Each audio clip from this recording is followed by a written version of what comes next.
Хайырлы көн, мөхтәрәм телевизор караучылар. Бүген 3 декабрьгә туры килгән җомга иртәсендә сезнең белән эфирда мин Миңназыйм Сәфәров булырмын.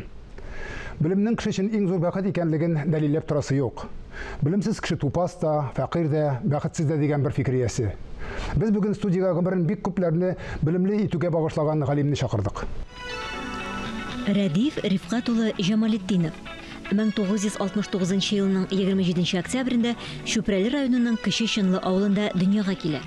Урта мәктәпне тәмамлаганнан соң армия сафларында хезмәт итә. Аннан кайткач, Казан дәүләт педагогия институтына укырга керә. Аспирантурада укый.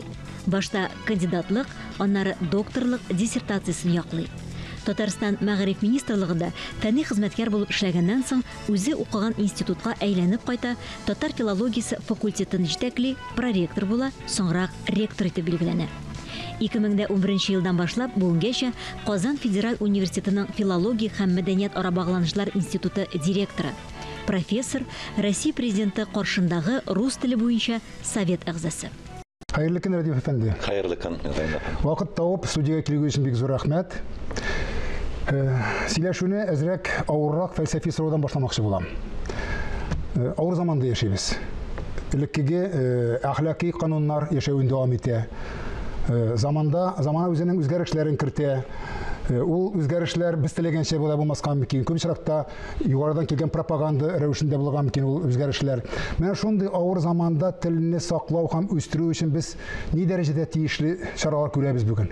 Гомумән тиешле мул чаралар. Чынлап та бүгенге көндә телебезне, әдәбиятыбызны, мәдәниятыбызны саклау мәсьәләләре алар иң актуаль мәсьәләләрнең берсе дип әйтер идем. Инде безнең татар телен, әдәбиятыбызны саклауга һәм аны үстерүгә килгәндә, миңа калса, безнең республикабызда урнашкан югары уку йортларында шактый нәтиҗәле эш алып барыла дип әйтер идем. Әлбәттә, без инде бигрәк тә бу проблема белән, әлеге мәсьәләләр белән турыдан-туры шөгыльләнүче кешеләр күбрәк бәлки җитешсез якларны күрәбездер. Менә инде үзебезнең хезмәттәшләребез белән, үзебезнең партнерларыбыз белән аралашканда без әлеге үзебездәге вазгыятькә һәм үзебездәге алып барыла торган эшкә икенче яктан карый башлыйбыз. Бүген көндә әлбәттә җитешсезлекләребезне әйтеп китә алабыз, алар шактый. Ләкин шул ук вакытта мин күбрәк уңай якларга игътибар итәсем килә. Әле ничек кенә булмасын, без балалар бакчаларыннан алып, югары уку йортларына хәтле үзебезнең татар телендә белем бирәбез, татар телен өйрәтәбез. Шулай ук әле татар теле генә түгел, республикабызда яшәүче башка халыкларның телләрен дә һәм мәдәниятләрен өйрәнүгә дә шактый игътибар бирелә. Моның өчен барлык мөмкинлекләр дә тудырылган. Мин бу очракта балалар бакчаларыннан алып, нәкъ менә шушы мин үзем эшли торган югары уку йортларына хәтле мондый шартлар тудырылуын ассызыклап үтәсем килә. Һәм инде безне бүгенге көндә Россия күләмендә һәм дөнья күләмендә дә таныйлар, беләләр һәм инде безнең белән исәпләшәләр. Безнең тәҗрибәбезне өйрәнәләр. Әле менә безнең күптән түгел генә институтыбыз базасында бик зур чара булып үтте. Саммит дебатыбыз инде без аны хәзер шундый статуска чыгардык. Нигездә ул телләр мәсьәләсенә багышланган иде һәм инде без соңгы елларда яхшы аңладык. Әлбәттә иң беренче чиратта ул инде тел белеменең төрле тармакларын, төрле проблемалары буенча безнең сөйләшүләр алып барыла, әлеге очрашуларда, әлеге конференцияларда, саммитларда. Ләкин бигрәк тә Россиянең башка төбәкләрендә, башка республикаларында һәм чит илләрдә яшәүче галимнәрне иң кызыксындырганы ул безнең татар теленә һәм республикада яшәгән башка халыкларның телләрен, мәдәниятләрен өйрәнү һәм аның торышы мәсьәләсе. Димәк, бу саммит һәм киләсе конгресс ул фәнни базасы булган Татарстанның кунакчылыгына түгел, гомумән телгә карата ихтирамын һәм булдыру өчен дә эшләнә. Әлбәттә, һичшиксез бу шулай. Сез инде менә безнең университетыбыз базасында 2023 елда узасы конгресс турында да күпмедер күләмдә әйтеп үттегез. Чынлап та, инде 100 елдан артык тарихы булган лингвистларның даими эшләп килә торган комитеты бар. Бу дөнья күләмендә иң авторитетлы, иң танылган оешмаларның, безнең һөнәри оешмаларның, лингвистика өлкәсендәге оешмаларның берсе. Әлегә хәтле менә бу комитетның бер генә утырышы да Россия Федерациясында үткәрелмәгән. Алар дөньяның төрле эре шәһәрләре базасында, югары уку йортлары, ялмаса фәнни оешмалар базаларында үткән. Россия күләмендә әле бер генә мәртәбәдә уздырылмаган булган. Без инде күпмедер күләмдә куркыбрак үзебезнең үтенечебезне, үзебезнең заявканы җибәрдек әлеге комитетка. Һәм күп тә үтмәде, берничә атнадан нәкъ менә безнең үтенечебез хупланды дигән җавап алдык. Без 2023 елда, мин инде телевизор караучыларга мөрәҗәгать итәм, кемдер әле ишетмәгәндер, белми торгандыр. Зур менә шушы дөнья күләм танылган лингвистларны кабул итәргә җыенабыз. Әлеге конгрессны без үзебезнең Россия Фәннәр академиясының тел белеме институты белән бергәләп оештырабыз. Һәм инде без менә бүгенге көндә әлеге комитет җитәкчеләре белән сөйләшүләр алып барабыз. Һәм аларның иң беренче теләкләре, иң беренче үтенечләре әлбәттә бу инде тел белеменең бүгенге көндәге төрле өлкәдәге тикшеренүләргә аларны кызыксындыра, ләкин иң кызыксындырганы аларны безнең Россиядагы халыкларның телләре, мәдәнияте ни дәрәҗәдә, ничек итеп яши һәм аларның перспективалары ничек, нәкъ менә шушы проблемалар белән кызыксыналар һәм конгресста да шушындый чыгышлар булуын сорыйлар. Телгә игътибар итүнең бер чарасы булып тора инде бу, әйме? Һәм инде мин тагын бер генә моментка игътибар итәсем килә. Әйтеп үттем, менә бу комитетның утырышлары дөньяның төрле шәһәрләрендә, төрле почмакларында инде үткәрелгән. Бездә беренче мәртәбә һәм шушы авторитетлы оешманың сайтында бүгенге көндә 2023 елда узасы конгрессның анонсы эленеп тора. Беләсезме, ул кайсы телләрдә? Ул 3 телдә: инглиз телендә, рус телендә, татар телендә. Субханаллах. Әдиб әфәнде, 90-нчы елларда Ишкәри татар авылыннан килгән җегетнең татар теле һәм әдәбияты факультетына укырга керүе аңлашыла шикеллеме? Чөнки ул чорны белгән кешеләр аңлыйлар нәрсә икәнен, күтәрелеш. Менә шундый бүген дә сез үзегез җитәкләгән мәктәпкә менә шундый ир-егетләр, шундый ук максатлар белән килсен өчен нинди шартлар тудырылырга тиеш? Чынлап та 90-нчы еллар инде ул безнең республика өчен, илебез өчен гомумән бик үзенчәлекле чор булды һәм әле бүгенге көндә дә без ул елларда башланган, ул елларда эшләнгән эшләрнең нәтиҗәсен күрәбез һәм күпмедер күләмдә аларга таянып эшлибез. Инде бүгенге көндә татар теле әдәбияты юнәлешендә белгечләр әзерләү һәм инде яшь буынны тәрбияләү мәсьәләсенә килсәк, без инде университетыбызда әлеге эшне башкару өчен, миңа калса, дөнья күләмендә барлык таләпләргә дә җавап бирә торган база булдырдык, мөмкинлекләр булдырдык. Элек безнең Казаныбызда әлеге юнәлештә эшләүче берничә уку йорты бар иде.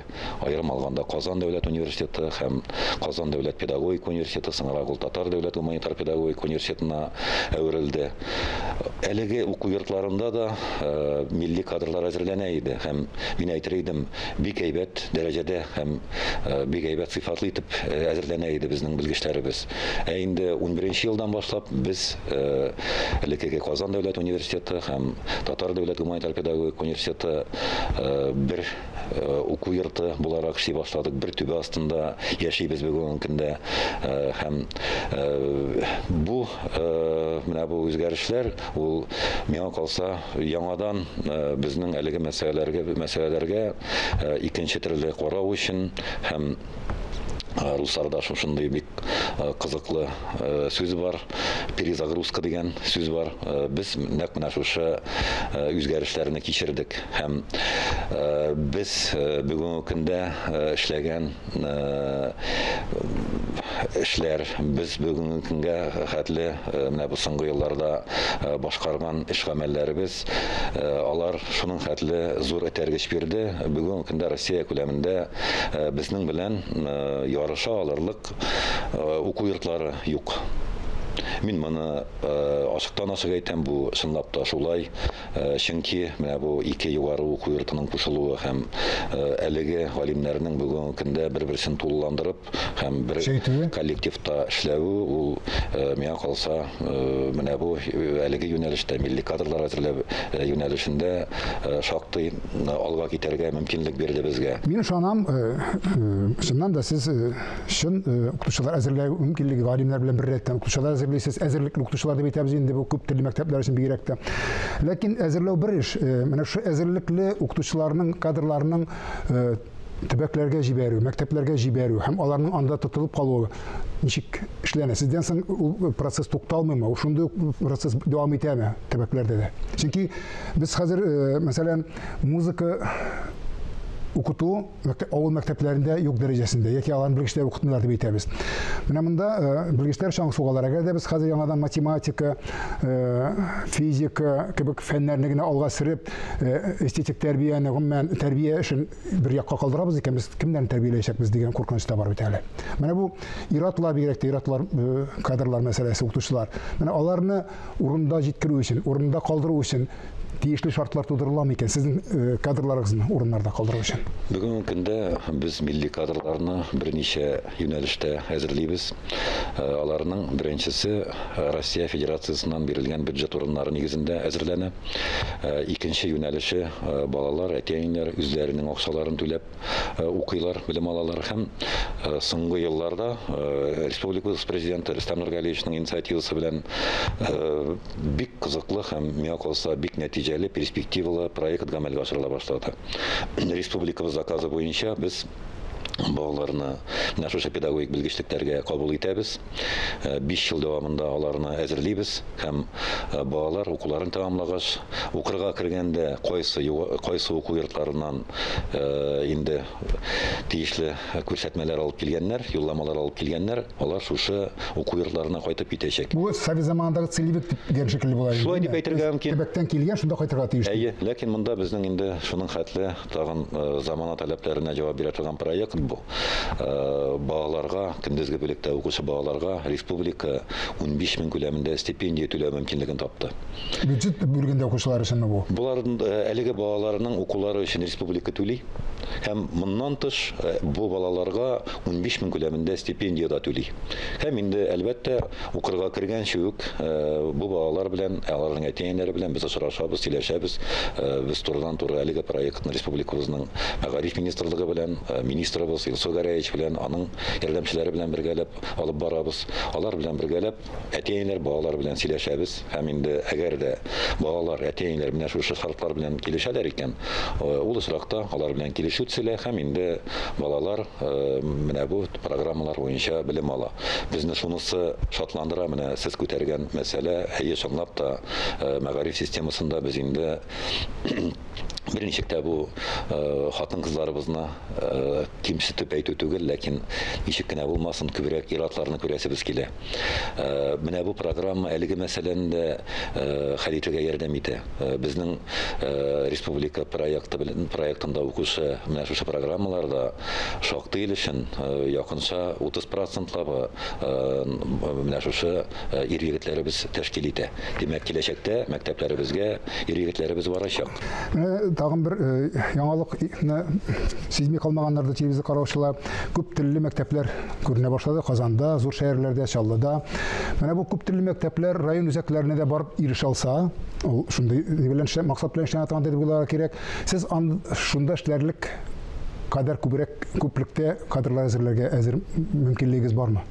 Миңа калса бу бик дөрес һәм бүгенге көндәге безнең балаларыбыз, мин әйтер идем, алар үз ана телләрендә яраталар, ләкин алар моннан тыш тагын чит телләрен дә өйрәнергә телиләр һәм менә бу күп телле мәктәпләр я булмаса ике телле мәктәпләр аларның киләчәге бик зур дип саныйм. Мондый уку йортлары киләчәктә күбәер дип уйлыйм. Һичшиксез алар район үзәкләрендә дә булырга тиеш. Аннары бит әле безнең тагын бер республикабызның җаваплылыгы бар. Ул башка төбәкләрдә яшәүче безнең милләттәшләребез өчен дә кадрлар әзерләргә тиешбез без.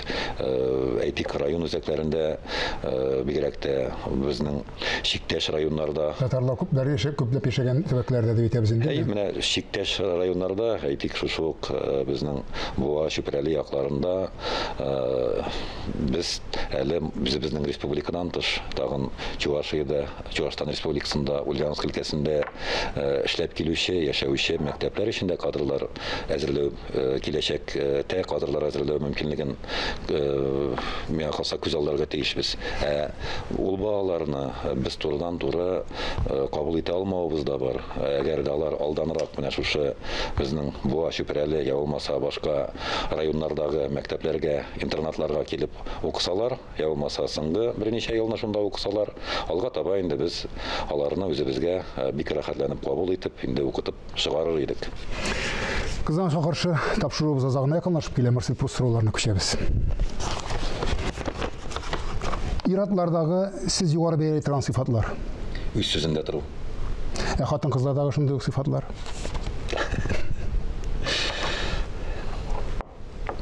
Хатын-кызлар инде алар аерым затлар, шуңа күрә мин аларда җаваплылыкны күбрәк бәялим. Яраткан шөгылегез. Миңа инде шулай туры килде. Соңгы елларда мин күбрәк административ эштә эшлим. Кызганычка каршы вакытым җитми фәнгә. Әлбәттә, мин балык торга да яратам, табигатьтә йөрергә дә яратам, ләкин күбрәк ул фәнгә вакытым җитми. Шуны билгеләп бетердем. Яраткан ризыгыз. Мин тормыш иптәшем пешергән, ул әзерләгән барлык ризыкларында яратып ашыйм. Әлбәттә, ул безнең милли ризыкларыбыз. Мин пилмән дә яратам, эчпечмак та яратам. Шул вакытта әлбәттә инде безнең халкыбызда шулай ук инде күптәннән пешерелеп әзерләнеп килүче ул бәлеш. Тормышта иң сөймәгән нәрсәгез?